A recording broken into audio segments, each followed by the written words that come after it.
Bonjour à tous et bienvenue à l'Institut des Libertés pour un nouveau Daily d'opinion, comme d'habitude avec Charles Gave. Bonjour Charles. Toujours là. Et alors, nous avons non seulement des sujets à vous présenter, mais nous avons aussi, cette fois-ci, un objet à vous présenter. C'est ce livre, donc cessez de vous faire avoir. Alors, ce livre, il faut savoir que les clients de l'Université de l'Épargne ont pu l'avoir en avance en format lecteur, c'est-à-dire qu'ils pouvaient le lire sur le site. Et donc, ils pouvaient l'avoir avant le commun des mortels. Et aujourd'hui, vous pouvez le commander, ou vous pouvez aussi peut-être l'avoir en librairie. Il y a eu 3000 commandes en librairie, donc voilà. Sur Amazon aussi. Sur Amazon aussi, voilà, évidemment. Donc vous pouvez l'avoir de plusieurs manières différentes. Et alors c'est un objet qui est vraiment très sympa, parce que en dehors du texte, alors moi j'avais lu le texte du coup en format PDF cet été. Voilà, déjà j'avais trouvé ça très limpide et vraiment très facile à comprendre. Mais alors en plus, là, il y a vraiment des très très bonnes présentations. Et alors en couleur avec des graphiques et tout. Là vous avez les fameux 4 cadrans. Si vous connaissez pas encore les 4 cadrans, si vous n'avez pas écouté, voilà, c'est que vous avez pas assez écouté ou que vous êtes vraiment pas client de l'Université de l'Épargne. Enfin voilà, c'est vraiment bien présenté, c'est un bel objet. Il y a eu un gros effort de mise en page. Là vous pouvez voir des graphiques en couleur ici. Je vais pas vous montrer le graphique parce que pour ça il faut acheter le livre ou être client sur l'Université de l'Épargne. Mais voilà, faut savoir que le livre est sorti, il est disponible voilà sur les éditions Pierre de Taillac sur Amazon. Il est peut-être chez votre libraire, ou du moins vous pouvez demander à votre libraire de le commander. Voilà. Donc, et alors voilà. Si vous voulez, il m'amuse, parce que ce livre, d'abord c'est moi qui l'ai écrit, j'ai bien rigolé en l'écrivant, mais surtout, je sais pas si vous vous rendez compte, mais ça fait quoi, 55 ans que je fais ce métier, et je sors donc 60 ou 70 pages, avec des graphiques. C'est ce que j'ai tiré de 55 ans d'expérience, vous voyez.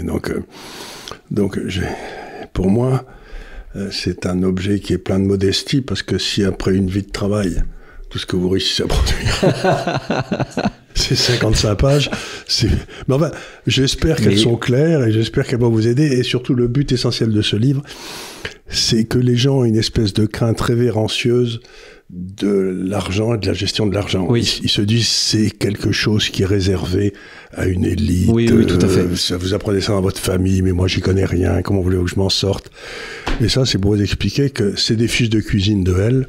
Vous pouvez réussir le gratin dauphinois. Non, c'est pas... voilà, c'est un peu le paradoxe, c'est que techniquement vous auriez peut-être pu faire un ouvrage 4 fois plus long, mais déjà ça vous aurait pris plus de temps. Et puis il serait pas ajouté. Voilà, mais il y a l'essentiel là. Comment dire, les gens qui ne connaissent pas suffisamment, qui ne s'intéressent pas suffisamment à la gestion de leur propre épargne, etc., auraient pu avoir peur d'un ouvrage comme ça. Parce que ça fait un peu peur, les trucs qui font 800 pages, nous on n'y connaît rien, on se dit qu'est-ce que je vais faire de ça.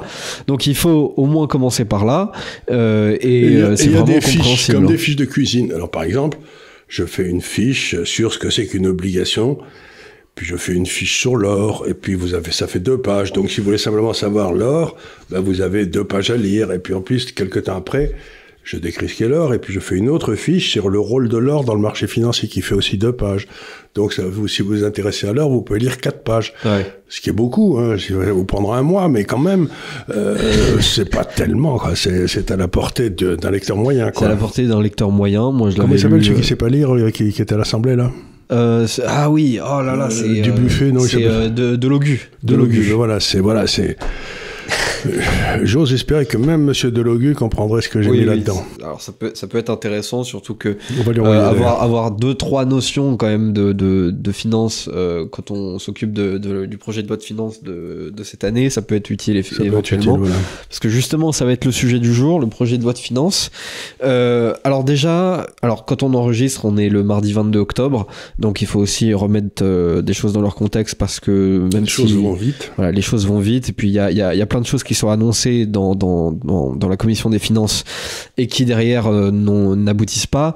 Par exemple, vous avez dû entendre parler la semaine dernière de tout un tas de mesures, notamment tout ce qui était augmentation de la flat tax de 30% à 33%. Ils voulaient même mettre ils voulaient augmenter la flat tax jusqu'à 37,2 je crois pour les revenus au-dessus de 250 000 euros. Donc là pareil, ils avaient inventé le concept de la flat tax progressive, c'est-à-dire que ce n'est pas une flat tax, puisque la flat tax, la définition c'est qu'elle n'est pas progressive. Voilà, je vais vous arrêter tout de suite. Le principe de la flat tax, c'est qu'il faut que l'impôt soit proportionnel à vos revenus. Voilà, c'est pareil pour tout le monde. C'est pareil pour tout le monde. Mais alors si vous faites maintenant un truc progressif, ça redevient ce que ça a toujours été, c'est-à-dire une façon de punir ceux qui réussissent, quoi. Voilà, exactement. Donc ça aide pas à combler le déficit budgétaire, quoi. Voilà, tout à fait. Et bon, alors tout ça, ça a été rejeté en bloc ce samedi par la commission. Donc c'était essentiellement des mesures proposées par le NFP. Donc fort heureusement, elles ont été rejetées, mais enfin on n'est quand même pas à l'abri de certaines mauvaises nouvelles. Et aujourd'hui, je voulais parler. Alors déjà, je voulais commencer par le Rassemblement national. Parce que bon, le Rassemblement national, c'est pas pour moi, c'est pas le pire parti politique de la République actuelle, mais il y a quand même 2-3 choses qui vont pas. Alors, je voudrais faire un petit tour d'horizon de quelques trucs qu'il propose. On va commencer avec ce qui va à peu près. Alors, il propose déjà une baisse de la TVA sur l'énergie. Pourquoi pas? Moi, je faisais ce que disait Milton Friedman. Il disait toujours, j'ai jamais rencontré une baisse d'impôt que j'aime pas. Voilà. Donc, on part du principe que s'il propose une baisse d'impôt, c'est très bien, quoi. Oui, surtout que on peut le comprendre. Le RN s'intéresse aux paysans, en particulier, voilà, aux gens dont les revenus sont assez modestes. Mais alors c'est surtout une sociologie qui travaille, mais dont les revenus sont modestes. Et forcément pour eux, bah, la facture d'énergie, c'est ce qui représente le plus par rapport au reste de la population. Voilà. Et surtout, si la facture d'énergie augmente, ça veut dire qu'ils doivent couper ailleurs. Ouais. Ils n'ont pas de réserve pour absorber ça. Voilà, c'est pas comme s'ils avaient 300 € par mois qu'ils pouvaient mettre de côté et du coup on peut puiser là-dedans.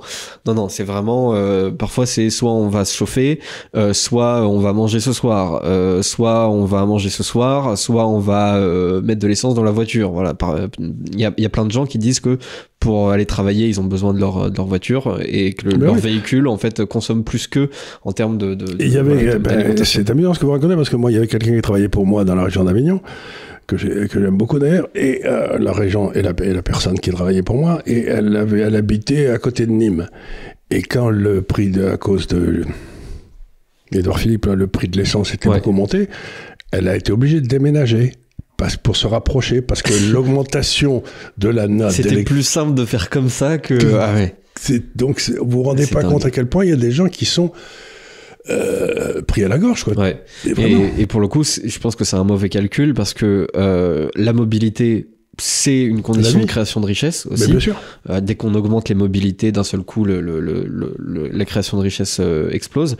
Et justement, ce qu'on taxe en plus sur l'essence, c'est ce qu'on ne reçoit pas derrière en recettes fiscales supplémentaires de tout ce qui a été créé en plus. Et en plus de ça appauvrit les gens puisque justement, ça les empêche de créer. S'il faut monter le prix de l'essence, à la limite, ça arrange peut-être un peu le gouvernement français, peut-être aussi beaucoup les producteurs de pétrole là-bas dans le Golfe ou j'en sais rien. Mais ça fait baisser le niveau de vie des Français. Il faut comprendre, une hausse du prix de l'essence, c'est une hausse des impôts. Oui. Parce que autrefois, l'INSEE, je ne sais pas s'il le faisait toujours, calculait combien il restait à chaque citoyen, chaque catégorie de citoyens, en fonction des dépenses obligatoires qu'ils avaient à faire. Parce que vous avez un certain nombre de dépenses pour les impôts, c'est obligatoire. Mais le chauffage, l'énergie, le transport, tout ça, c'est aussi des trucs obligatoires. Donc, ils calculaient combien il restait. Moi, je suis persuadé qu'aujourd'hui, en France, il doit y avoir un quart de la population qui, une fois qu'il a fait toutes ses dépenses obligatoires, est à zéro, quoi. Ouais, bien sûr, évidemment. Ça doit être au moins un quart. Et donc, faire monter le prix de l'essence, de façon artificielle, c'est monstrueux, quoi. C'est comme d'avoir fait monter le prix de l'électricité alors qu'on avait les centrales nucléaires, c'est incroyable, quoi. Ouais, tout à fait. Et alors, en plus de ça, il propose aussi la suppression pure et simple de la TVA sur les produits de première nécessité. Alors, reste à définir ce que c'est encore, ce qui rentre dans les produits de première nécessité, parce que ça aussi, il y a parfois ces matières à interprétation. C'est la bouffe. Mais voilà, c'est essentiellement ça. Et bon, alors là-dessus, qu'est-ce qu'on en pense? Suppression totale plus on supprime l'impôt, mieux ça vaut, quoi. Ok, très bien. Et alors, c'est là qu'on arrive dans le dur. Là, ça va être un petit peu plus compliqué. Ils ont proposé aussi, c'est Jean-Philippe Tanguy qui propose une taxe sur les rachats d'actions.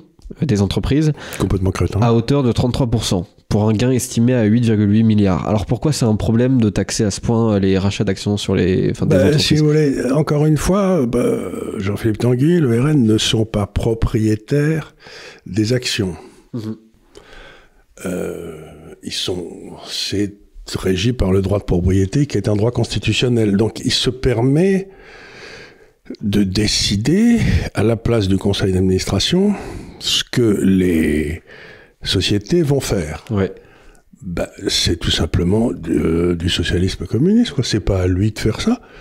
Il faut que dans un pays il y ait une égalité du droit et que le droit soit le même pour tout le monde. Et si vous voulez racheter des actions plutôt que de verser des dividendes, ça regarde pas le gouvernement. Ils rachètent des actions probablement parce que c'est plus efficace à cause peut-être les gains sur les actions sont moins taxés que sur les dividendes, j'en sais rien. Mais c'est du point de vue juridique, c'est une monstruosité. Ouais. C'est une atteinte à la liberté de disposer de son propre capital. Ouais. Je vois pas ce qu'il donne à Jean-Philippe Tanguy, qui doit avoir 30 ans, le droit de décider pour le conseil d'administration de Total de la façon dont le conseil d'administration de Total doit diriger le capital. Ouais. Ça ne le regarde pas, c'est en dehors de la loi. Surtout que, en fait, à chaque fois, ces trucs-là sur les entreprises, c'est problématique parce que les entreprises, après, sont obligées de faire des montages particuliers dans lesquels, en général, elles sont obligées de s'endetter pour payer le moins possible. Et du coup, on arrive avec des entreprises, alors qui font beaucoup d'argent, mais qui ont aussi des dettes faramineuses pour essayer justement de noyer leurs bénéfices là-dedans. Et justement, les rachats d'actions, ça leur permet de racheter un petit peu leurs dettes d'une certaine manière. Non, surtout le capital.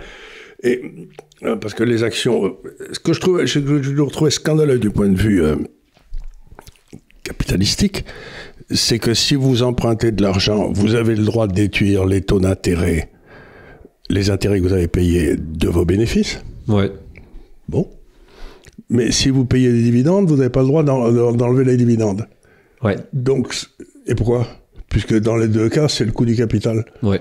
Donc, encore une fois, si vous voulez, on fait tout pour empêcher que la propriété, dans un pays normal, je vais dire un truc, c'est ce qu'essaye de faire Milei en Argentine, logiquement... C'est son anniversaire d'ailleurs, je crois, aujourd'hui. Oui. Logiquement,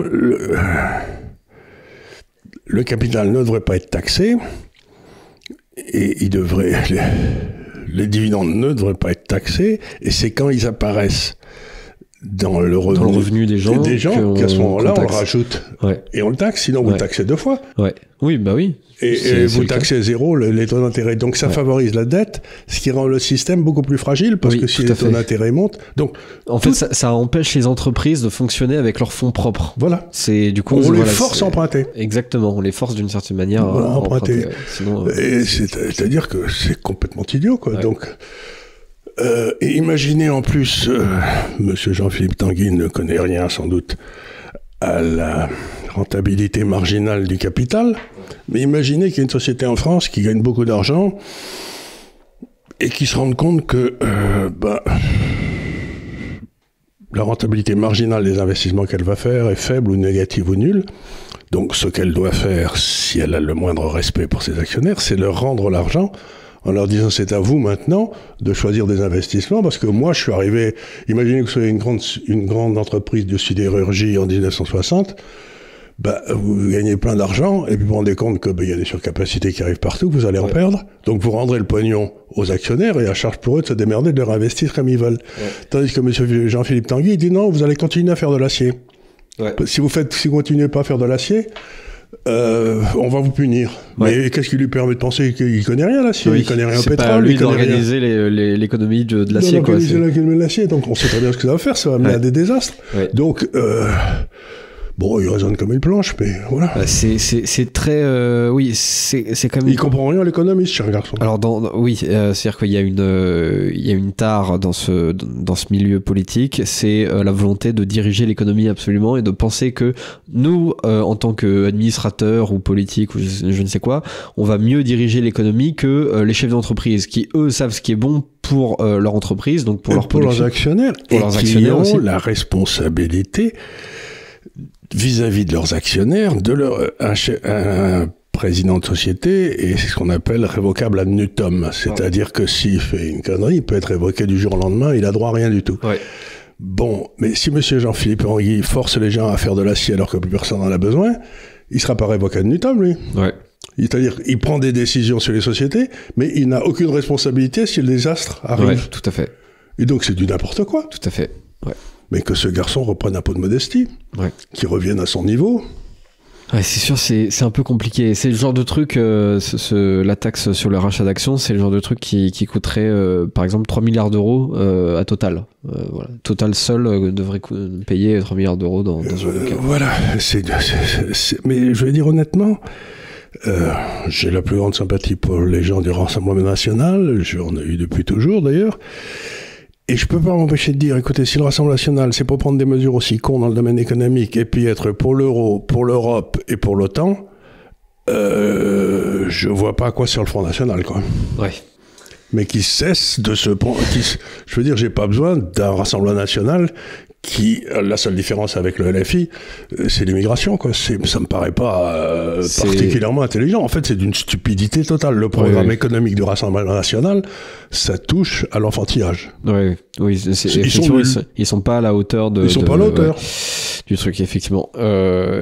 Il propose aussi un rabais de 5 milliards de la contribution française à l'Union européenne. Bon, là-dessus... ça, c'est fonction des traités. Je sais pas si c'est possible ou pas. Oui, voilà, ça, c'est aussi... Ça encore, je sais pas du tout. Je connais ça. Non, mais c'est possible. La plupart des pays contributeurs nets ont eu des rabais, à l'exception de la France et de l'Italie. Donc, ce serait possible, théoriquement. Après, à quelle hauteur, c'est aussi la question. Est-ce que ce serait possible de si on prend 3 milliards et qu'on prend une amende de 6 milliards parce qu'on n'est pas dans les règles budgétaires, il commence c'est un mauvais calcul. C'est un mauvais calcul. Jean-Philippe Tanguy, il ferait mieux de s'occuper de baisser les dépenses de l'État. Ça, ce serait intelligent, de façon à ce qu'on n'ait pas cette amende qui nous pend au nez. Ça, il serait dans son boulot. Tout à fait. Il propose aussi la fin de l'obligation de rachat d'énergie renouvelable par EDF à un tarif préférentiel. Bon, ça aussi, c'est une baisse des impôts, c'est une bonne idée, ça. Selon lui, ça nous ferait 6 milliards de plus. Et alors, en revanche, contrairement aux autres, il veut pas toucher au pacte du Treuil. Donc, c'est le mécanisme de transmission d'une entreprise familiale. Ça, c'est bien. Voilà, c'est soutien aux énergies fossiles, suppression du plan vélo, baisse du fonds vert, réduction on ne supprime pas, comment s'appelle ce truc idiot qui s'appelle l'ADEME ou je sais plus quoi, là? Comment s'appelle ce truc pour l'électricité, là? Si, oui. On le supprime? Oui, on le supprime, ouais. On le supprime et puis on met pas en prison ceux qui l'ont créé? Oui, moi je suis pour. Après, je sais pas. Qu'il y ait une enquête pour savoir. Oui, je suis pas contre. Enfin voilà, pour l'essentiel des mesures qui sont proposées par le Rassemblement National, ça reste encore un petit peu à développer, ma foi. Mais enfin, il y a quelques trucs bien, il y a quelques trucs pas terribles. Et après, là, j'avais pété un câble. J'ai regardé cette interview qui est en fait une table ronde. Là, vous pouvez voir de quel journal il s'agit. Il s'agit de l'Humanité. Qui n'existerait pas s'il n'y avait pas des subventions, qu'il faut supprimer toutes affaires cessantes. Voilà, tout à fait. Pas que pour l'humanité, mais pour l'opinion, pour ces trucs-là, tout ça, ça n'a pas raison d'être subventionné. Le Monde, Le Figaro, Ouest France, tout ça, supprimer les subventions de l'État. La France est le seul pays au monde qui subventionne les journaux dits d'opinion. Ouais. Et effectivement, ça n'existerait plus depuis un bon moment. Il n'y a pas de raison que ça existe. Et donc, ils ont fait une table ronde avec les types du Nouveau Front Populaire. Et en fait, ça aide à comprendre certains trucs. Parce que, en fait, quand on lit cette table ronde, on comprend que... Alors déjà, le problème budgétaire pour le Nouveau Front Populaire n'est pas du tout un problème de dépenses. C'est un problème de manque de recettes. Donc, tout ce qu'il faut faire, c'est augmenter les impôts, les cotisations, les taxes, etc. Là, j'ai un extrait... Notamment sur la question des retraites, on parlait des retraites il y a quelques semaines en disant qu'on dépensait trop pour les retraites et qu'en plus de ça, le système était mal foutu parce que aujourd'hui on est en récession d'un point de vue démographique et on est dans un système par répartition, donc ça ne peut pas marcher. Et là, ils nous disent le Conseil d'orientation des retraites a montré que l'équilibre du système des retraites était un problème de recettes et non de dépenses. Donc là, ça veut dire qu'on va encore augmenter les cotisations. Or, j'ai trouvé cette semaine, l'adresse vient de publier une note intitulée « De combien faut-il augmenter un salarié au SMIC pour relever son revenu disponible de 100 €. Par exemple, pour une mère célibataire au SMIC avec 2 enfants, on doit dépenser 770 € pour l'augmenter de 100 €, c'est-à-dire un taux marginal effectif de prélèvement obligatoire de 87%. Une grosse partie de ces prélèvements obligatoires servent justement à payer le système de retraite.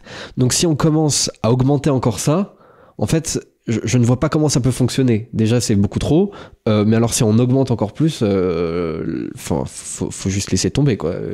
Plus personne ne va être employé. Mais en plus...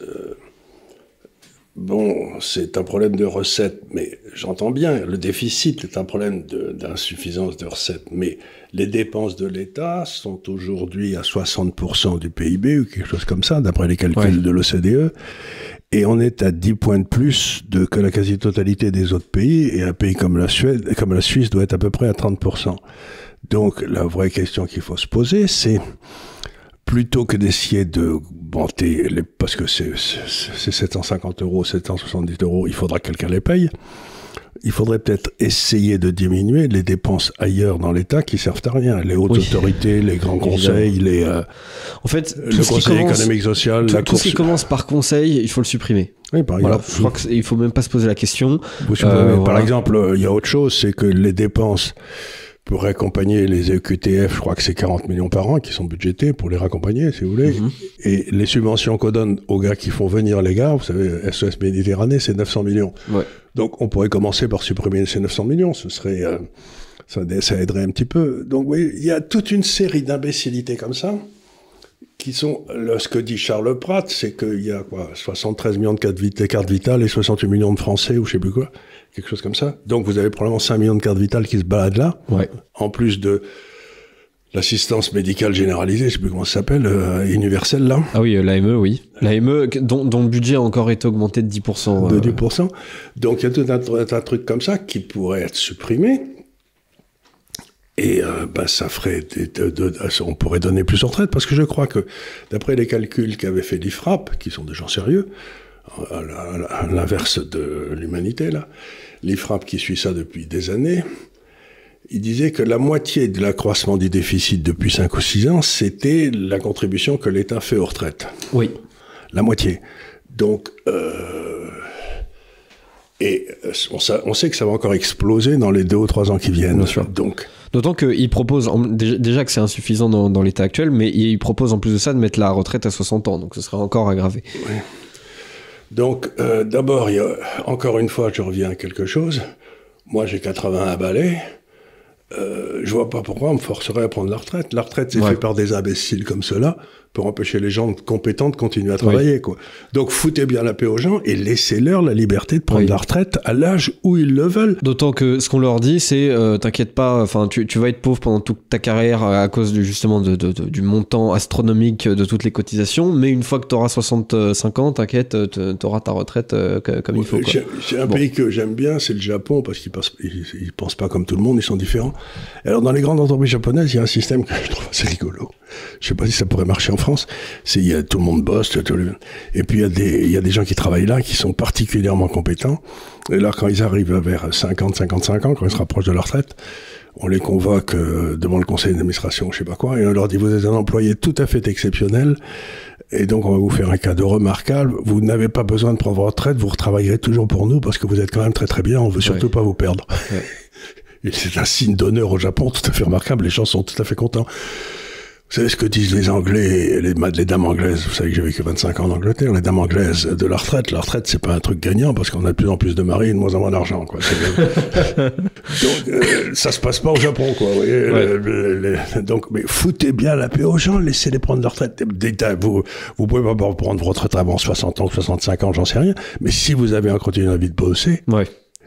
et puis la retraite, c'est pas fait pour tout le monde, hein. Alors il y a des gens qui sont très forts pour aller à la retraite, ils en avaient besoin, voilà, ils s'éclatent, mais c'est pas fait pour tout le monde. Il y en a qui meurent 2 ans après, oui. Il y en a qui meurent de la retraite parce que à force de rien faire, de se sentir inutile, en fait, c'est pas bon ni pour le cerveau ni pour le corps. Mais c'est pas ça. Puis en plus, il y a une pénurie de médecins pas possible. On les met à la retraite. Je sais pas à quel âge. 65 ans, j'imagine. Et donc, je connais un médecin qui est dans le 7e, là, qui adore son métier, qui a 65 ans. Il continue à travailler, mais je crois que ça lui coûte de l'argent de continuer à travailler. C'est-à-dire qu'il y a des pénalités sur les gars qui prennent leur retraite parce qu'il faut que le gars s'en aille, parce qu'il y en a un autre qui va arriver. Mais là, il n'y en a pas qui arrive. On n'a pas fait les médecins à cause de ce crétin de Juppé. On a fait un numerus clausus que maintenant on paye 30 ans après. C'est ça qu'il faut s'en rendre compte. C'est tous ces gens, il faut bien qu'ils s'en rendent compte, qu'ils nous écoutent. C'est que ces mesures imbéciles qui sont prises, c'est 30 ans après qu'on en voit les dégâts. C'est pas les élections suivantes. Ça fait 30 ans que ces gars-là font des faux raisonnements et nous amènent dans des trous et ils disent il faut creuser encore. Ouais. Mais arrêtez, foutez la paix aux gens et ne prenez pas des décisions à 30 ans. Laissez les gens libres de prendre leur retraite quand ils veulent. Ouais. Et alors, comme autre ânerie, évidemment, alors il y a leur sempiternelle taxe sur les super profits. Ah ben voilà encore une imbécilité, ça. Alors, et puis, ISF climatique aussi, parce que pour ceux qui polluent, ISF climatique, tout simplement, ça va régler nos problèmes, apparemment. Ben, si vous voulez, quand vous allez de Sommières à Calvisson, ou je sais pas quoi, qui sont de petites villes qui sont là-bas dans le Gard, vous polluez. Oui. Quand vous allez d'Avignon à Orange, vous polluez. Donc, c'est-à-dire que vous taxez le mouvement. Oui. Oui, et encore une fois, oui. Donc, vous remarquerez que tous ces gars-là, ils ont quand même qu'un seul but, c'est que la paysannerie française, si j'ose dire, ou le petit peuple français, redeviennent attachés à la glèbe, qui restent toute leur vie dans le village dont on peut. C'est-à-dire que déjà, l'essence est taxée, mais en plus, derrière, on va regarder votre kilométrage, je sais pas quoi, on va dire, ça fera va être encore... une super taxe parce que vous avez... C'est extraordinaire à quel point ces gens, leur but, c'est toujours de vous empêcher de bouger, de vous empêcher d'être libre, de vous empêcher d'informer comme vous voulez. Et moi, ça me laisse pantois, mais vous pouvez pas laisser les gens décider pour eux-mêmes de ce qu'ils veulent faire. Et en plus, vous avez quand même beaucoup de scientifiques, dont beaucoup de prix Nobel. Vous avez Björn Lomborg, qui a été l'un des premiers à tirer l'ascension sur tous ces phénomènes, qui est un Danois, qui explique que nous n'avons aucune preuve que le réchauffement climatique soit d'origine humaine. Il dit qu'il n'y a pas une seule preuve qui existe. Et en plus, je veux dire aussi, c'est que toutes les périodes de réchauffement dans l'histoire ont été des périodes d'enrichissement de la civilisation, et toutes les périodes de refroidissement, c'est là où on crevait. Donc, je sais pas quoi dire, parce que ça me rappelle le Covid. La science a parlé. Ben, la science n'a rien parlé du tout. On se rend compte qu'il n'y avait pas de science, et là, il n'y en a pas plus. Donc, ce qu'on a fait, c'est qu'on a dit qu'il y a un consensus scientifique qui n'existe pas, parce que par définition, il ne peut pas y avoir de consensus scientifique. Et, comment dire, en plus de ça, aujourd'hui, avec le recul que l'on a, si vraiment ils sont très attachés à cette question des émissions de gaz à effet de serre, l'outil le plus efficace dans la réduction des émissions de gaz à effet de serre, c'est le capitalisme. Bah c'est l'innovation technologique. Les émissions de CO2 en France, elles sont moindres en 2024 qu'en 1924. Voilà, tout simplement. Il y avait 2 fois moins de personnes. Il y avait quand même plus d'émissions. Voilà, il y avait tout se faisait au charbon, donc forcément, voilà. Pareil en Angleterre. Et aujourd'hui, on a des centrales nucléaires. À Londres, dans les années 50, il y avait eu un fog, vous savez, un brouillard, qui avait fait plusieurs milliers de morts. Et c'est là qu'ils ont commencé à prendre des mesures pour empêcher les gens de se chauffer au charbon à Londres et tout. Donc, je suis férocement contre la pollution. Ça va sans dire. Mais dire que le CO2 c'est de la pollution, c'est ne rien connaître à la nature. Incroyable, c'est le gaz qui nous permet de vivre. Si on baisse de quelques dixièmes de pourcent le CO2 aujourd'hui, on crève tous.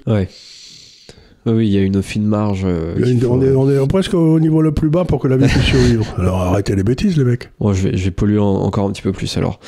Mais vous polluerez pas, si vous produisez du CO2, c'est une bonne chose. Parce que les plantes adorent. Façon de parler. Mais je crois qu'aujourd'hui, la surface des forêts dans le monde est à un plus haut historique. Parce que jamais les arbres ne sont portés aussi bien. C'est aussi un truc qui se. Oui, forcément. C'est ce qu'elles bouffent. S'ils peuvent consommer plus de CO2, forcément, oui, il y a plus de végétation.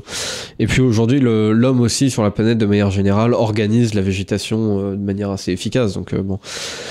Sur la dette, c'est là aussi qu'on comprend certaines choses. Alors le journaliste demande, enfin journaliste, façon de parler, le journaliste dit le gouvernement et la droite disent qu'il est irresponsable de laisser courir la dette, que faire d'elle? Et alors on a un type du NFP, Frédéric Bocara, qui nous dit nous ne devons pas appréhender la question de la dette de façon statistique. De façon statique, en réfléchissant en termes de dépenses et de recettes. Bah, si on réfléchit pas comme ça, comment on réfléchit en fait? Moi qui suis un financier, je vous dis que la plupart des financiers, ils réfléchissent pas en termes statiques, de recettes ou de dépenses. Il y a deux choses qui comptent si vous utilisez la dette comme un placement. Et je m'excuse, ce sont des évidences, mais quand on a affaire à des crétins, il faut répéter les évidences. La première, c'est ce qu'on appelait la rentabilité du capital, c'est-à-dire le taux d'intérêt que vous allez toucher dessus. Ça, c'est important. C'est à partir de ça que vous déterminerez souvent l'épargne que vous allez avoir. Plus le taux est élevé, plus vous épargnez, etc. Bon. Et le deuxième, c'est le retour du capital, le remboursement. Donc, ce que je peux vous dire, c'est que si les taux d'intérêt sont au-dessus du taux de croissance, qui commence à être le cas en France, ils sont certainement au-dessus du taux de croissance du secteur privé, à ce moment-là, pour des raisons de calcul mathématiques, l'exponentielle de la dette croît beaucoup plus vite que l'exponentielle de la richesse créée. Donc, ça s'appelle une trappe à dette, ça a été mis en lumière par Keynes en 1934, mais ces gars-là, ils ont dû cesser de lire il y a très longtemps. Et donc, dès que les gens se rendent compte que le pays est dans une trappe à dette, vous savez que la situation devient insoutenable à 2-3 ans, quoi. Donc, encore une fois, ces gens utilisent des mots qu'ils ne comprennent pas. Oui, bah on le voit après parce que plus loin ils disent le deuxième problème réside dans les taux d'intérêt pratiqués. C'est-à-dire qu'ils se disent, en fait, c'est formidable de s'endetter, mais ce qui est un peu énervant avec la dette, c'est que derrière, on doit payer des intérêts. Et on aimerait bien ne pas avoir à le faire. Donc la France paye ainsi 50 milliards d'euros de charges d'intérêt sur sa dette, soit l'équivalent de l'enseignement primaire et secondaire, bah la faute à qui? Et à l'avenir, la facture devrait grimper à 70 milliards d'euros, mais les copains... Elle sera 100 milliards d'euros dans 15 jours, oui. 70 milliards, oui, c'est pour 2025, hein, c'est pas pour dans 10 ans. Hein, donc à ce rythme-là, 70 milliards, on va les dépasser. Et ça va croître de façon exponentielle. Oui, bah oui, parce que forcément... Alors qu'est-ce qu'on mette les taux d'intérêt à zéro? Bah oui, en fait, ils voudraient une autre politique de la Banque Centrale Européenne, parce que voilà, on va quand même bien l'utiliser, celle-là. Et la création d'un pôle public bancaire permettrait de prêter à 0% d'intérêt pour que cet argent serve à la satisfaction des besoins et le développement du pays. Mais c'est formidable. On a la solution sous les yeux, en fait. Mais c'est-à-dire qu'une fois de plus, ces imbéciles... d'intérêt à zéro. Je ne devrais pas dire des imbéciles, mais ce sont des imbéciles. Ils confondent la création de monnaie et la création de valeur. Alors je vais leur essayer de réexpliquer ça une fois, je l'ai fait 25 fois, mais je vais le refaire une 26e. C'est quand vous mettez les taux d'intérêt très bas, ceux qui ont de l'argent, ils vont emprunter. Ouais. Monsieur Arnaud va emprunter. Pour faire quoi? Pour s'acheter un immeuble sur les Champs-Élysées. Ouais. Parce que, donc, le prix de l'immeuble sur les Champs-Élysées va monter, mais la quantité d'immeubles ne va pas augmenter. Ouais. Donc, pour que le système fonctionne, il faut que le taux d'intérêt soit mis au niveau de la rentabilité marginale du capital, de façon à ce que simplement ceux qui peuvent gagner plus que les taux d'intérêt empruntent, et ce faisant, accroissent la quantité. Mais si vous les maintenez en dessous, le prix c'est-à-dire que les riches deviendront de plus en plus riches, la productivité ne montera pas parce qu'il n'y a pas d'investissement, et ce qui se passera, c'est que les pauvres deviendront plus pauvres. Donc ces crétins de l'humanité préconisent une politique qui favorise les riches et défavorise les pauvres. Ouais. Ben, si vous voulez, moi je me dis vraiment, ils ont vraiment rien compris. C'est aussi un truc que... Alors j'avais vu, c'était Pierre Poilievre qui l'expliquait très bien, c'est le chef du Parti conservateur au Canada. Il expliquait très bien à la Chambre que l'inflation, c'est une taxe sur les pauvres, parce que si vous avez des actifs, en fait, la valeur de vos actifs ne va pas bouger. Donc si vous avez un appartement, elle va augmenter même. Enfin le prix en tout cas, mais la valeur en tout cas ne baisse pas. Mais voilà, si vous avez un appartement sur les Champs-Élysées, une grosse maison en Normandie, vous avez une belle Jaguar, tout ça, ou une belle montre, tout ça ne va pas baisser forcément en valeur. En revanche, tout ce qui va être liquidité, donc le cash dans votre monnaie, oui.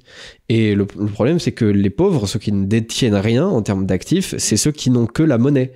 Et donc ça veut dire que tout ce qu'ils ont baisse en termes de valeur, alors que les autres, non. Donc les riches, eux, ils ont toujours quelque chose pour se sauver. Je peux vous faire un petit calcul de façon à faire comprendre ce que vous dites, que dit Poilievre, qui est très juste. Mettons que l'assurance vie en France soit à 2000 milliards, allez, boum. Oui. Bon, si les taux d'intérêt sont à 5, ouais. Hypothèse. Donc, il y a quelque chose, il y a 100 milliards qui va à ceux qui ont épargné, ce qui leur permet de mettre du beurre dans les épinards, vous voyez ce que je veux dire. Si vous le mettez à zéro, ça va être à zéro. C'est-à-dire que vous avez mis une taxe de 100 milliards sur les petites gens. Oui. Qui leur fait baisser leur niveau de vie. Oui. Donc, les taux d'intérêt très bas, ça favorise peut-être celui qui emprunte. Oui. Mais allez dans une banque, aujourd'hui, si vous n'avez pas d'actifs à mettre en face, si vous n'avez pas très bien payé, essayez d'aller emprunter du pognon. Ils vous le feront pas. Bah oui, essayez d'acheter un appartement aujourd'hui à Paris. Ouais. Si vous n'avez pas la garantie de votre père et de votre beau-père qui tous les deux ont les reins solides, et ben vous pouvez pas le faire. Donc si vous voulez, tout ça c'est imbécile. C'est-à-dire c'est parce que c'est la même chose que dans l'éducation nationale. On a fait maintenant tout le monde a le bac, ce qui veut dire que le bac ne vaut plus rien. Ouais. Donc ils font de la fausse monnaie dans les diplômes, ils font de la fausse monnaie partout. Ouais. Et ils s'étonnent que le peuple ne soit pas content. Ouais. Mais c'est très révélateur de la manière dont ils réfléchissent, quoi. Ils pensent qu'il y a un repas gratuit. Oui, exactement. D'abord, ils pensent qu'il y a un repas gratuit, ce qui est faux, il n'y en a jamais. Et deuxièmement, ils pensent que, dans le fond, la gestion de l'économie, c'est de prendre à ceux qui en ont trop pour le donner à ceux qui en ont pas assez. Mais s'ils font ça par l'intermédiaire des taux d'intérêt, et ben, ce qui va se passer, c'est que malheureusement, ceux qui en ont beaucoup, ils vont beaucoup monter, ceux qui en ont pas assez, ils vont beaucoup baisser. Mmh. Et ils sont persuadés en fait que toute somme d'argent qui circule dans l'économie est quelque part un peu à eux, et que finalement ils ont le droit de le diriger. Et si vous avez encore un petit peu d'argent, en fait, c'est parce que finalement ils n'ont juste pas décidé de vous le prendre. Donc finalement c'est quelque part un cadeau. Là par exemple, c'est très révélateur ça aussi. Faut mettre fin aux aides sans contrepartie. Les exonérations de cotisations sociales atteignent 80 milliards d'euros alors qu'elles ont un effet limité sur l'emploi. Ce qui veut dire par là, c'est que en fait il y a ce que beaucoup de gens de gauche notamment appellent les aides aux entreprises qui atteignent 80 milliards d'euros, sauf qu'en fait c'est pas vraiment des aides aux entreprises dans le sens où l'État subventionnerait des entreprises, c'est juste des cotisations sociales que l'État n'a pas prélevées aux entreprises. Donc c'est pas quelque chose qui viendrait de la société et qui sont des fonds qui viendraient de la société et qui viendraient aider ces entreprises. C'est des fonds qui ont été créés par ces entreprises, par de la création de richesse, et qu'on leur a juste pas piqué. Mais eux le perçoivent comme de l'argent qu'ils leur ont donné. C'est quand même formidable comme manière de penser, je trouve. C'est une façon tout à fait extraordinaire de penser. Et là, je voudrais dire quelque chose à ces braves gens. J'ai fait une émission ce matin avec Emmanuel pour montrer que la marge brute d'autofinancement des entreprises françaises était au plus bas historique. Oui. Donc, tous ces gens me disent que les entreprises gagnent trop d'argent. Ben, attendez qu'elles aient toutes fait faillite, parce que si on arrive à un moment où il y en a tout un tas qui va faire faillite, le taux de chômage va exploser, et à ce moment-là, vous n'allez pas les embaucher au Parti communiste, parce qu'il n'y a plus de Parti communiste. D'ailleurs, qu'il y a encore un Parti communiste en France, c'est tout simplement incompréhensible. C'est le seul pays au monde où il y a encore un parti communiste. Non, je pense pas que ce soit le seul, mais... Bon, oui, il y a la Chine, mais ils sont pas vraiment communistes. Ouais, c'est pas faux. Et alors, cette table ronde, elle se termine vraiment en apothéose parce que... alors, je vais vous lire le paragraphe. Il faut changer les choses en Europe. Nous pouvons défendre la création d'un fonds européen abondé par la BCE pour financer les services publics. En France, un pôle public constitué de la Caisse des dépôts, la Banque publique d'investissement et la Banque postale pourrait commencer à mettre en œuvre cette politique. Les pays européens peuvent créer aussi des pôles publics bancaires qui, ensemble, serviraient de base à un pôle européen au niveau international. C'est-à-dire qu'il faut créer plus de monnaie. Voilà. Et au niveau international, il faut renégocier les traités de libre-échange. Il faut transformer le Fonds monétaire international et favoriser une monnaie commune mondiale. Je crois que là... Je crois que là, on a tout, quoi. Il n'y a pas une imbécilité qui manque. Ah ouais, c'est dingue. Et moi, ce que j'ai envie de leur dire, les gars, c'est, vous savez ce que vous devriez faire? Si vous devriez, comme ça, prendre un peu de repos, un an ou deux. Oui, au moins, oui. Et puis, aller gérer une petite baraque à frites, là, du côté de la gare Montparnasse. Oui. Et voir comment vous vous débrouillez, l'argent qui rentre, l'argent qui sort et tout. Investissez, ne serait-ce qu'avec ce que vous avez de votre salaire de député, investissez dans une baraque à frites, gérez la baraque à frites et voyez comment ça se passe. Comment ça se passe. Parce que vous êtes tellement dans l'hypothèse que créer de l'argent, c'est créer de la richesse. Et ce que j'ai toujours envie de demander à ces gars-là, les banques d'investissement nationalisées, etc., on l'a fait ça. Il y en a eu 25 dans l'histoire. Et ça arrive toujours. Et si vous pouvez me donner un seul exemple où ça ait marché, parce que jusqu'à plus ample informé, ils ont été très favorables à Cuba, ils ont été très favorables au Venezuela, ils ont été très favorables à Phnom Penh, ils ont été très favorables. Donc, tous ces gens, c'est pas comme si ça avait réussi quelque part. Ouais. Ça, ils en parlent, ouais. Les banques totalisent 2000 milliards d'euros de capacité d'investissement. Le budget de l'État, c'est seulement 400 milliards d'euros.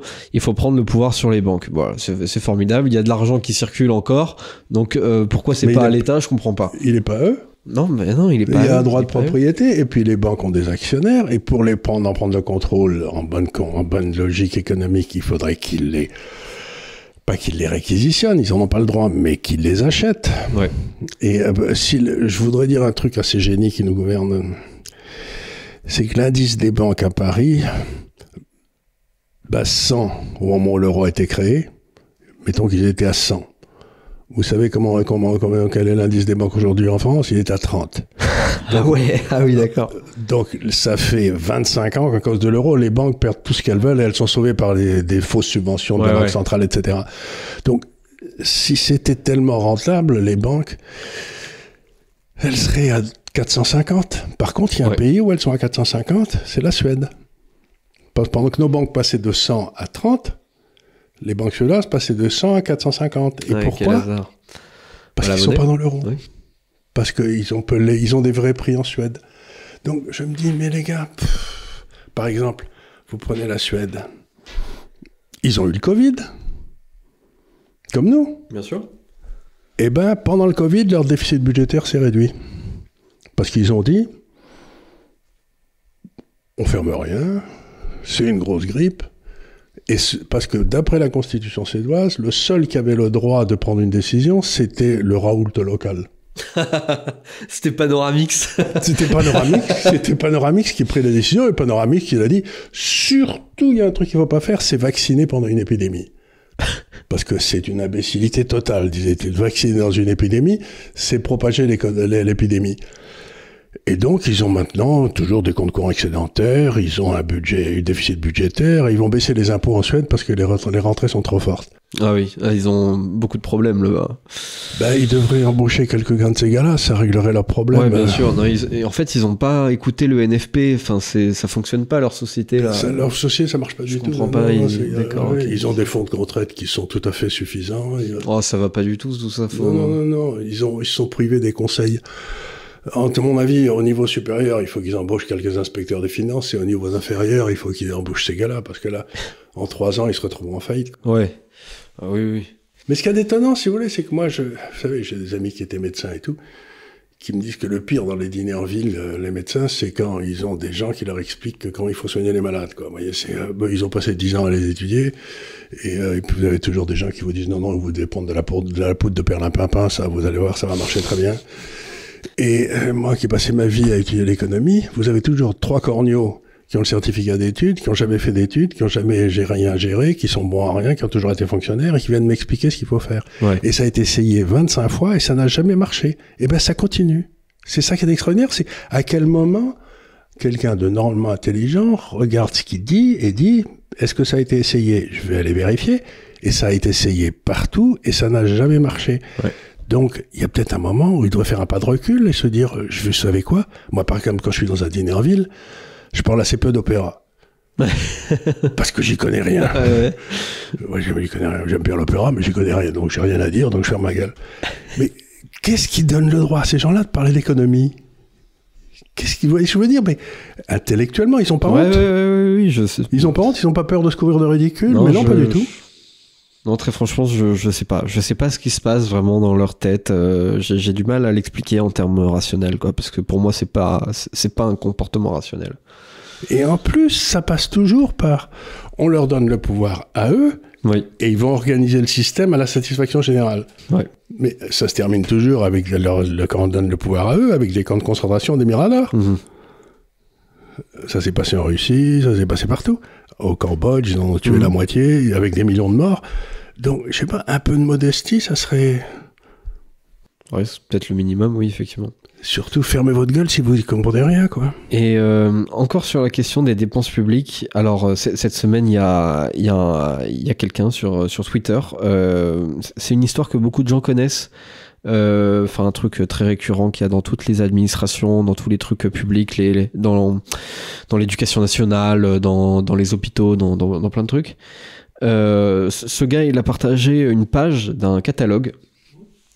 En fait, il faut savoir que dans les bâtiments administratifs, dans l'administration de manière générale, vous avez un problème de matériel, vous avez besoin, je sais pas, d'acheter une chaise, une lampe, une photocopieuse, un micro-ondes, un truc comme ça.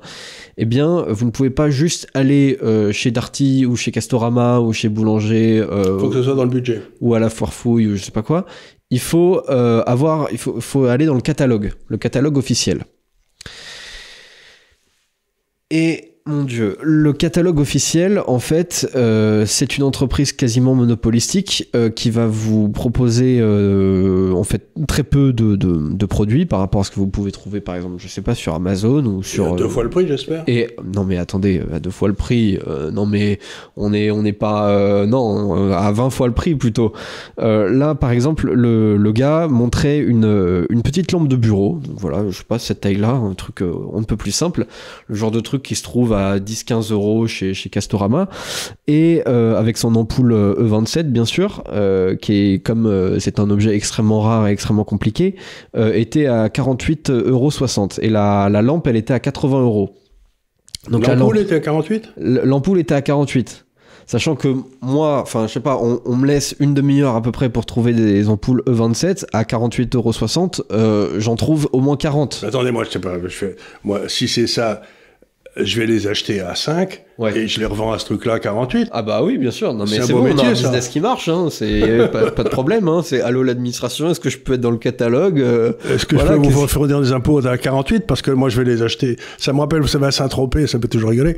Vous avez les paysans locaux entre guillemets qui vendent des fruits sur le bord de la route. Vous savez comme ça. Bien sûr. Puis vous les suivez pendant la journée, ils vont tous au Carrefour les acheter, puis ils se mettent au bord de la route et ils vous les vendent à 3 fois le prix. Bon, ça va, c'est pareil quoi. Oui, c'est exactement pareil, sauf qu'ils font même pas l'effort de se mettre sur le bord de la route. Eux, ils sont tranquilles, ils ont juste leur catalogue et voilà, ils peuvent mettre les ampoules E27 à 48,60 €, sachant que voilà, à ce prix-là, normalement, l'ampoule E27, enfin, elle fait le café, quoi. Vous savez, je reviens à Warren Buffett, il y a quelqu'un qui fait des réunions tous les ans pour expliquer comment il faut gérer son argent, qui est un type tout à fait remarquable. Il y a un type qui lui a demandé pourquoi le socialisme ne marche pas. Alors il a répondu, est-ce que vous avez jamais fait nettoyer votre voiture de location avant de la rendre? C'est-à-dire que si c'est pas à vous, vous faites n'importe quoi. Bah oui, parce que forcément, vous êtes dans l'administration. Donc déjà, il n'y a pas vraiment de budget. Vous n'avez pas une exigence de rentabilité. Donc vous prenez le truc le plus cher, parce qu'en plus de ça, non seulement tout le catalogue est cher, mais en général, ils prennent toujours le truc le plus cher dans le catalogue pour être sûr que c'est bien le bon truc qui va pas casser. Sauf qu'en fait, il n'y a aucun rapport dans les catalogues entre le prix et la qualité du truc. Alors que dans le système capitaliste, oui, il peut y avoir... Ce que je voudrais savoir, c'est que les gars qui achètent, les acheteurs pour les trucs dans l'administration, je voudrais bien voir les rentabilités qu'ils ont eux, parce qu'ils doivent se faire acheter. C'est-à-dire, et le type qui achète à l'intérieur de l'administration, il dit, cher ami, si je commande les ampoules chez vous, est-ce que vous prendrez ma fille dans votre société? Donc, il doit y avoir une corruption là-dedans. Bien sûr, surtout que le fonctionnement de ce truc-là, c'est fait à la base justement pour éviter la corruption. C'est-à-dire que pourquoi il y a un catalogue officiel, c'est pour éviter que, voilà, je sais pas, vous êtes dans l'éducation nationale ou vous êtes dans un hôpital et tout le matériel, je sais pas, les ampoules E27, vous allez toutes les acheter chez votre beau-frère qui fabrique des ampoules E27. Et du coup, voilà, on organise un truc, toute une économie comme ça.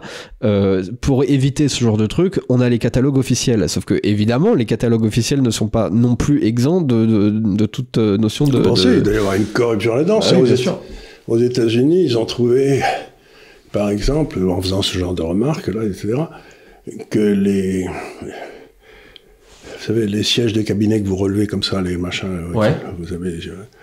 Eh bien, je crois qu'ils se vendaient quelque chose comme à $7 000 dans le catalogue officiel. Oui, j'ai déjà entendu parler de ce truc. Ouais. Donc, c'est resté célèbre, les couverts de chiottes à $7 000. Ouais.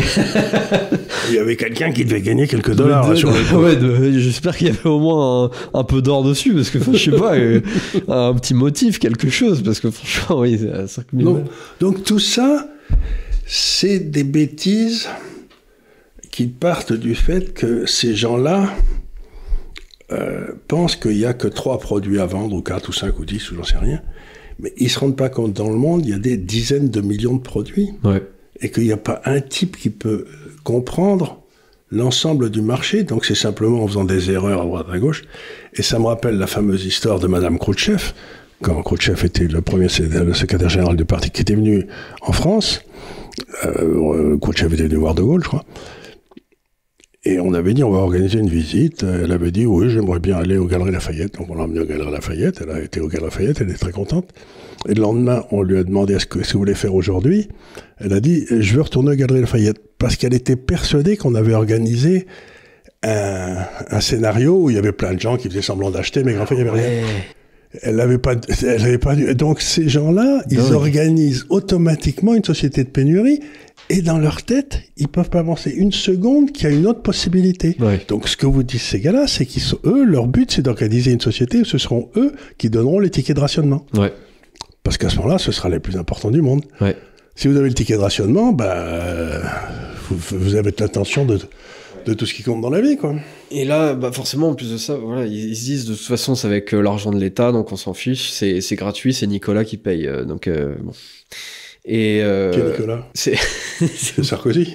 Non, Nicolas, c'est la figure du jeune actif, quoi. C'est le cadre Nicolas, 30 ans, qui est cadre, je sais pas où, dans et qui paye un maximum d'impôts. Qui paye un maximum d'impôts, et c'est vraiment comment dire, c'est la base de tout le système social français, quoi. S'il n'y a pas Nicolas, tout s'effondre en une seconde. J'avais entendu parler de la ménagère de 50 ans, vous savez. C'est un peu la même chose, oui, c'est pareil. C'est comme moi quand je parle d'épargne et que je parle de la veuve de Carpentras, quoi. Oui, pareil. Voilà, exactement. C'est pareil. C'est des archétypes. Voilà, tout à fait. C'est l'équivalent de Madame Watanabe au Japon. Voilà, c'est la même chose. Là, c'est Nicolas, 30 ans. Voilà. Et vous y serez bientôt, vous? Ah oui, bien sûr. J'ai pas encore tout à fait 30 ans, mais oui, dans quelques années, oui. Et on va bien passer par là. Et bref, vous allez soutenir l'économie française à vous tout seul? Oui, en tout cas moi et mes semblables, on va faire ce qu'on peut. Et si on nous met pas tous les impôts que propose le NFP, ça peut peut-être tenir quelques instants. Et il faut savoir que, alors tout ça, c'est un système quand même très très ancré, parce que si vous décidez de votre propre chef, de votre initiative personnelle, sachant que la notion d'initiative personnelle est fortement interdite, ou du moins déconseillée dans l'administration, et que vous décidez d'aller chez Darty pour acheter vous-même une lampe de bureau à 10 €, et que derrière vous présentez la facture, voilà, pour essayer de vous faire rembourser le truc, il faut savoir que vous n'avez pas de retour sur votre demande avant 4 mois, et que la plupart du temps c'est non. Voilà, donc au moins l'administration est extrêmement bien faite de ce point de vue. Ça me rappelle, mon père était dans l'armée, il dirigeait des casernes et des trucs comme ça, il y a longtemps, et donc il avait une allocation d'essence pour l'année, vous voyez. Et si par hasard il lui en restait à la fin de l'année, après les manœuvres qu'il fallait faire, on envoyait les troupes ici ou là, quoi, il était obligé de la brûler, parce que si il en restait à la fin de l'année d'après il en avait moins. Ouais. Donc ce genre de système, ça mène à des imbécilités rares, quoi. Ouais. Et dernier sujet que je voulais évoquer, c'est le Doliprane. Ah ben ça, c'est encore une connerie, ça. Alors ça aussi, on se dit, non mais, est-ce qu'on n'a pas plus urgent à faire? Donc on a une marque étrangère, Opella, en l'occurrence, qui rachète la marque Doliprane. Et visiblement, la marque Doliprane, il faut absolument pas que ça parte. Et sachant que la molécule du Doliprane, elle est dans le domaine public, et que le principe actif est produit en Asie. En Asie. voilà, donc je veux dire, il n'y a pas vraiment... La valeur ajoutée qu'on a, c'est de le mettre dans des boîtes et de le mettre ensuite dans des Voilà, exactement. Vous avez... je sais même pas où est foutu le petit truc en aluminium dans lequel... ça se trouve, même ça, c'est pas fait en France. Donc, je sais pas exactement ce qui est fait en France, mais enfin, à la fin, juste la boîte, elle est censée être française, mais tout le reste ne l'est pas. Et visiblement, c'est inacceptable. Et donc, l'État français annonce entrer dans le capital de la société, donc Opella. Elle rachète 1% pour entre 100 et 150 millions d'euros pour avoir une voix au conseil d'administration. Quel est l'intérêt de ce truc? À quoi ça sert? D'autant plus que Raoul a l'air de dire que le Doliprane est une saloperie, mais enfin, j'en sais rien. Moi, je tire toute une série de mes informations confidentielles sur la qualité des médicaments de Raoul, donc je suis extrêmement... si vous voulez, c'est... le vrai problème qui va se poser, c'est Opella, Olepa Opella. Opella, bon. Bon, Opella, il rachète ça, il rachète une opération de vente, de marketing, c'est parce que ça n'a aucun intérêt, quoi. Il n'y a pas de valeur ajoutée faite par la France là-dedans. Donc, maintenant, il se retrouve avec l'État français dans le même plumard. Ça doit les amuser moyennement. Mais surtout, ce que ça veut dire, c'est que si jamais ça va mal, que Opella veut fermer l'opération française et fournir les Doliprane à partir de l'opération allemande, qu'ils ont sans doute. À ce moment-là, la France va dire non, je passe à 100% du capital et je vais garantir l'emploi. Ouais. Et donc, le déficit budgétaire dont on parlait il y a 5 minutes va exploser parce qu'on va garantir un emploi de gens qui produisent des trucs non rentables. Ouais. Donc, c'est vous achetez le sommet de la connerie quand le but des gens, le but d'un pouvoir politique est de garder dans des activités dont tout le monde sait qu'elles ne sont pas rentables. Par exemple, je suis sûr qu'ils auraient racheté tous les fabricants de diligentes quand on a fait les trains, quoi. Ouais. Puis ensuite, ils auraient fermé tous les fabricants de trains quand on a fait les bagnoles. Ouais.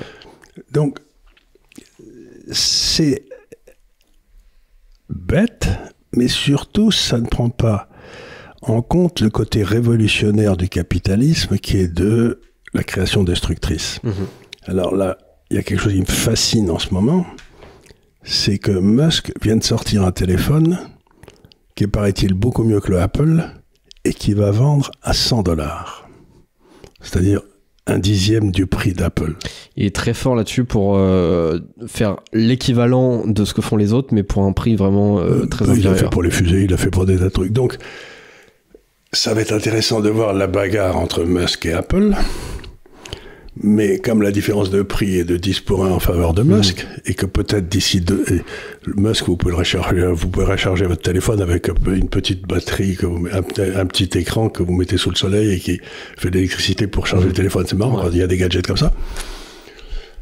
Mais ce que je trouve extraordinaire, c'est que d'ici 5 ans, ils auront réussi à miniaturiser les écrans de réception des satellites. Vous savez que 70% des satellites qui tournent dans la Terre sont là pour... C'est SpaceX, ouais. C'est SpaceX, c'est lui, c'est Musk. Donc, d'ici quelques temps, qu'est-ce qu'il va faire? Il va vous envoyer le signal directement dans votre téléphone. Vous n'aurez plus besoin de passer par un réseau Internet. Ça arrivera directement chez vous. Et ça veut dire qu'Orange, SFR, tout ça, ils sont morts. Ouais.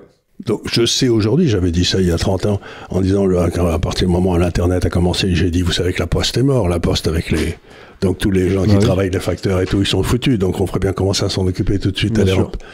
Et ben, aujourd'hui, je peux vous annoncer qu'SFR, tout ça, c'est mort. Ouais. Bah, SFR, oui, ils sont déjà... D'abord, ils sont tués par la dette, c'est pour commencer, mais même Orange et tous ces trucs-là. Et ça veut dire aussi que vous prendrez un abonnement annuel monde. Ouais. Oui, tout à fait. Il n'y aura pas de question en dehors de la France métropolitaine, de quoi que ce soit. Et vous aurez accès à l'Internet partout dans le monde, et vous n'aurez pas ces trucs, je me débranche parce que je suis à l'étranger, etc.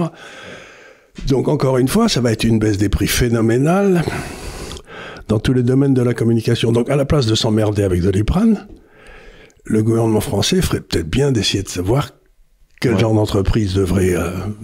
Oui, tout à fait. Dans ces entreprises-là, il va sans doute y avoir un développement gigantesque du logiciel que vous mettrez dans ces téléphones pour qu'il marche partout dans le monde. Donc, je veux dire, ils en ont pas marre de rentrer dans le futur avec le derrière en avant. Ah non, ils adorent ça. Ils font que ça. C'est une mentalité lean Maginot, quoi. Ouais. Oui, il y a eu un peu la même chose cet été avec Duralex. Duralex, voilà, ils font des verres. Voilà, c'était dans la cantine, il y avait des tous les trucs qu'on avait dans la cantine. Voilà, au fond, on voyait le numéro, on se dit t'as quel âge, voilà. Et bon, Duralex a du mal à être rentable.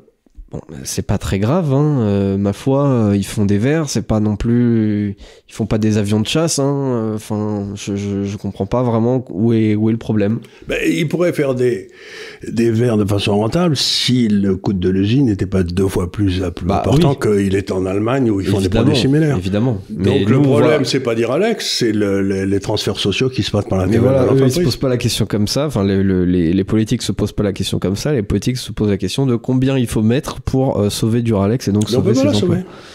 C'est complètement idiot. On ne peut pas la sauver. Et alors, je reformule quand même parce que c'était pas très clair sur le Doliprane. C'est Opella qui est une filiale de Sanofi qui est vendue à un fonds d'investissement américain. Voilà, c'était pas Opella qui rachetait la marque Doliprane, c'est Opella qui se fait racheter. Opella, le fonds d'investissement américain, il a racheté une rente qui existe. Et j'espère que le gouvernement français, ou plutôt que Sanofi, a vendu la rente à un bon prix. Ouais. C'est pas difficile de vous calculer une rente. Je sais pas si vous gagnez 5% ou 10% sur la vente de vos machins, là, de vos pilules. Vous en vendez je sais pas combien de milliards par an. Vous multipliez milliards par la marge brute que vous allez faire. Vous faites un calcul escompté sur 10 ans. Et vous dites, ben, ça vaut autant. Ouais. Donc, j'espère qu'ils n'ont pas la vendu. Voilà, donc, on a échangé de l'argent. Et j'espère que Sanofi va prendre ce pognon pour faire des recherches avec, dans lequel ils développeront de nouveaux produits sur lesquels ils gagneront 10 fois ce qu'ils ont vendu Doliprane. Doliprane, c'est une activité sans aucune croissance. Zéro croissance. Mais une bonne rente qui tombe.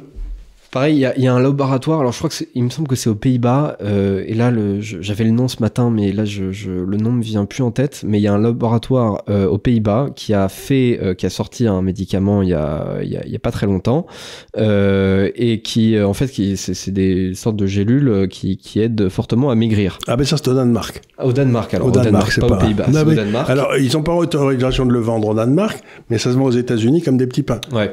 Mais c'est très dangereux, il y a des effets secondaires qu'on ne connaît pas très bien. Mais par contre, vous maigrissez très bien. C'est pas forcément l'idéal, mais aujourd'hui, apparemment, ce truc-là constitue 3% du PIB du Danemark. C'est ça. Complètement fou, quoi. Donc, et oui, parce que vous savez qu'il y a des crises d'obésité aux États-unis énormes, donc les gens prennent ça. Alors, ce qui se passe, c'est que ça vous donne la germe toute la journée, donc vous bouffez rien. Ouais. Et en plus de ça, vous êtes en déficit, quoi. et donc, j'en ai parlé à un médecin récemment, et il m'a dit, oui, c'est vrai que ça marche, mais ça a des effets secondaires qu'on connaît mal. Et oui, c'est un produit danois, mais ce qu'il y a des rigolos, c'est que l'autorité de contrôle aux États-Unis a permis la vente de ce médicament. C'était un machin qui était fait à l'origine pour le diabète. Ouais. Et dont on s'est rendu compte qu'il faisait maigrir les gens de façon étonnante. Ouais. Et donc, Et ben voilà, et donc la capitalisation boursière de ce truc-là doit être absolument gigantesque. Parce que celui qui trouve un produit contre l'obésité aux États-Unis, il est... Celui qui en parle intelligemment, d'ailleurs, c'est Kennedy, vous savez. Oui, alors j'ai vu aujourd'hui, par exemple, il veut changer la politique des fast-food sur comment, par exemple, on fait les frites. C'est-à-dire qu'avant, dans les années 50, 60, 70, jusqu'aux années 90, et on faisait les frites on les faisait frire dans la graisse animale. Et notamment de bœuf, et depuis les années 90 on les fait dans les seed oils, donc c'est, vous savez, tous les trucs de voilà, et ça c'est pas terrible pour la santé, c'est notamment responsable d'une assez grande partie de l'obésité aux États-Unis, malgré, enfin, parmi d'autres trucs. Mais ce que dit Kennedy, il dit que l'obésité aux États-Unis, c'est simplement que à partir des années 70-80 on a commencé à donner à bouffer de la merde aux Américains, quoi. Oui. Ouais. C'est ce qu'il dit, mais en langage convenable. Ouais, c'est vrai, pour le coup, ça c'est un truc qui me dégoûte un peu. Vous voyez quand même les rayons dans les supermarchés américains, la tête des trucs, on se dit mais c'est passé par combien de procédés chimiques avant d'arriver à ce résultat, quoi. Il y a combien d'intermédiaires entre le truc qu'on sort de la terre et ce truc-là. Regardez, j'avais vu un documentaire sur la façon dont McDonald's faisait la viande pour qu'elle ait dans ses hamburgers. C'est des espèces de machines, il y a des espèces d'énormes rouleaux de viande compactés qui sortent comme ça. J'ai pas dans mon hamburger, j'ai une 40aine de vaches, quoi. Ah oui, c'est un bon mélange, ouais. Oui, c'est sûr. Pareil, tout ce qui est saucisses, tout ça, les saucisses industrielles, c'est la même chose. C'est ce que disait Bismarck. Il disait ça de la politique. La politique, c'est comme les saucisses. Si vous aimez les saucisses, faut jamais aller visiter une fabrique de saucisses. Ouais.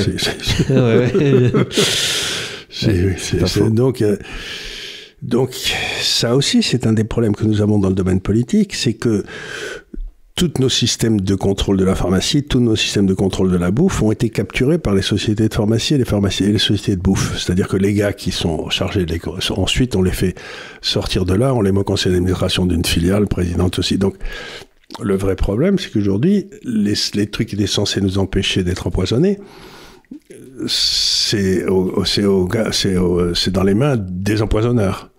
Donc, ce que dit Kennedy, c'est qu'il faut reprendre le contrôle des trucs de contrôle et reprendre le pouvoir à cet endroit-là.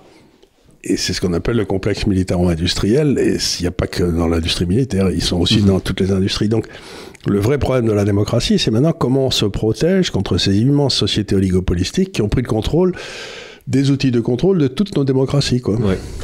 C'est pas évident. Oui, c'est sûr. Pour le coup, c'est vraiment un gros problème de santé publique aux États-Unis parce que derrière, ça provoque un tel nombre de problèmes de santé, c'est juste complètement dingue, quoi. Donc voilà, on arrive quand même au bout d'une grosse heure d'enregistrement. J'aurais voulu reparler un petit peu des élections américaines, mais du coup, ce sera pour la semaine prochaine. Ah, aussi, on s'est fait engueuler sur ce qu'on a dit sur l'Israël. Ah oui, sur l'Israël, normal, hein, je m'y attendais.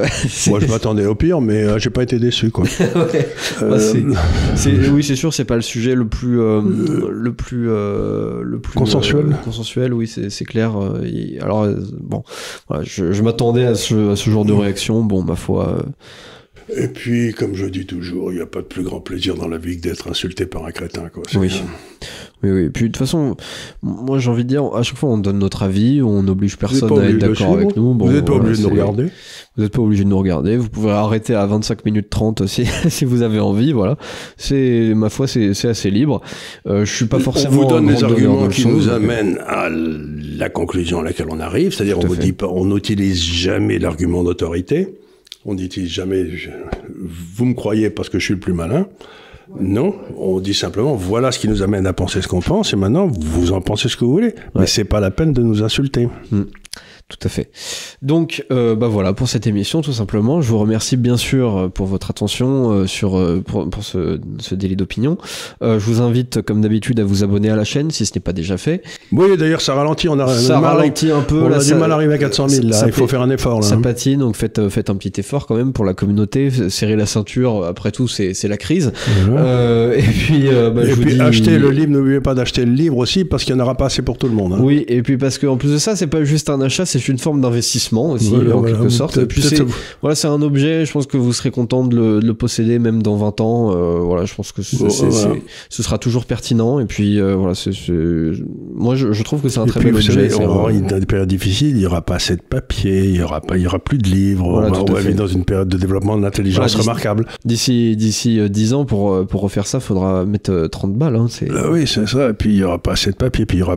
Ça m'étonnerait que j'ai des cautions des quotas de papier pour mes écrits. Vous voyez ce que je veux dire, c'est que il y aura des gens intelligents comme ceux qui ont été là qui feront des quotas pour les de papier pour les gens qui... Bien sûr, il y en a qui proposent même de faire des quotas pour les téléchargements en ligne. Donc ça va être pratique aussi pour tout ce qui est tous les monteurs de vidéos, par exemple, qui doivent télécharger ou uploader des montants absolument astronomiques avec des vidéos en 4K. Je pense que voilà, ça va leur parler. Non, mais on sent qu'ils veulent quand même arriver à une discussion approfondie. Oui, tout à fait. Ils savent de quoi ils parlent au moins. Ils savent de quoi ils parlent.